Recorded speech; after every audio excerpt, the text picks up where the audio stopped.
வைஷு, அப்பா ஆபீஸ்க்கு டைம் ஆச்சு, நான் கிளம்புறேம்மா. என்ன நீங்க பாட்டுக்கு கிளம்புறீங்க? சாப்பிட்டுட்டு போங்க. காலங்காலத்தால எப்படிம்மா டிஃபன் சாப்பிட முடியும்? காலையில சாப்பிட்டாதான் அது பேரு டிஃபன், மதியானம் சாப்பிட்டா அது பேரு லஞ்ச், நைட்டு சாப்பிட்டா அது பேர் டின்னர். அருமையான கண்டுபிடிப்புமா. அப்பா அதெல்லாம் எனக்கு தெரியாது. உங்களுக்கும் சேர்த்து சமைச்சிருக்க, சாப்பிட்டு தான் போகணும். அம்மா, நல்ல டிஃபனா ஆபீஸ்ல சாப்பிட்டுக்கிறேம்மா. என்னது? சும்மா விளையாட்டுக்கு சொன்னேம்மா. ஆமா, என்ன டிஃபன் பண்ணிருக்க? பொங்கல் சாம்பார். பொங்கல் சாப்பிட்டு நான் ஆபீஸ்ல தூங்க சொல்றியா? பிரபு சாப்பிட்டானா? எல்லாரும் சாப்பிட்டாச்சு. தூங்க போயிட்டானா? மீனாட்சி அவங்களும் சாப்பிட்டுட்டாங்க. பொங்கல் செஞ்சதே அவங்கதான். மீனாட்சி பொங்கல் செஞ்சாளா? அத நீ முன்னாடி சொல்ல மாட்டியா? சரி, கொஞ்சம் பொங்கல் எடுத்துட்டு வா. அப்பா இதெல்லாம் ரொம்ப டூ மச். அதான் கொஞ்சமா கேட்டேம்மா. போ வாங்க.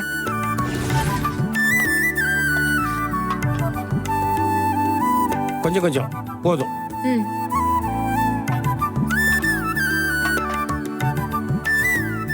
என்ன மீனாட்சி, காக்கி ஷர்ட்டை போட்டு எங்க கிளம்பிட்ட? சவாரிக்கு போறேன் சார். சவாரி எல்லாம் ஒண்ணும் வேணாமா, பேசாம வீட்லயே இரு. ஏகப்பட்ட பிரச்சனை போயிட்டு இருக்கு. சவாரி போறேன்னு மறுபடியும் பிரச்சனை இழுத்து விட போறியா? அதெல்லாம் ஒண்ணும் வராது. இல்லம்மா, அப்படி எல்லாம் சொல்லக்கூடாது. கண்டிப்பா பிரச்சனை வரும். என்ன சார், அவங்க எங்கேயும் இருக்காங்க, அவங்களால என்ன கண்டுபிடிக்க முடியாது சார். ஏன் ஆட்டோ நம்பரை வச்சு நீ இருக்கிற இடத்த கண்டுபிடிக்க முடியாதா? உன் சேஃப்டி எனக்கு ரொம்ப முக்கியமா. ஒரு வாரம் வீட்லயே ரெஸ்ட் எடுத்துக்க. அவங்க உன்னை தேடி தேடி பார்த்து அலுத்து போயிடுவாங்க. அப்புறம் நீ உன் வேலையை பாரு. அப்பா அவங்க தைரியமான பொண்ணுப்பா. என்னையே தைரியமா வெளியில போன்னு சொல்லுவீங்க. இப்ப இவங்கள போவேனான்னு சொல்றீங்க. உங்களை புரிஞ்சுக்கவே முடியலப்பா. இத பாரு வைஷு, உனக்கு இந்த பிரச்சனையை பத்தி எதுவும் தெரியாது. இன்ஃபேக்ட் எனக்கே தெரியாது. நீ இன்னைக்கு வேற ஆட்டோ பிடிச்சி உன் கிளாஸுக்கு போ. அவ இங்கேயே இருக்கட்டும் நம்ம வீட்டுல.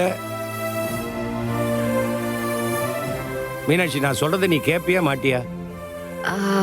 சார், வீட்ல தனியா உட்கார்ந்தா போர் அடிக்கும். சரி வைஷு, அப்பா நீ கிளாஸுக்கு போக வேண்டாம். இவளுக்கு கம்பெனி கொடு, ஆன்லைன்லயே படிச்சுக்கோ. ஓகே? சரிப்பா. சார் சார், எனக்காக அவ கிளாஸுக்கு போகாமலாம் இருக்க வேண்டாம் சார்.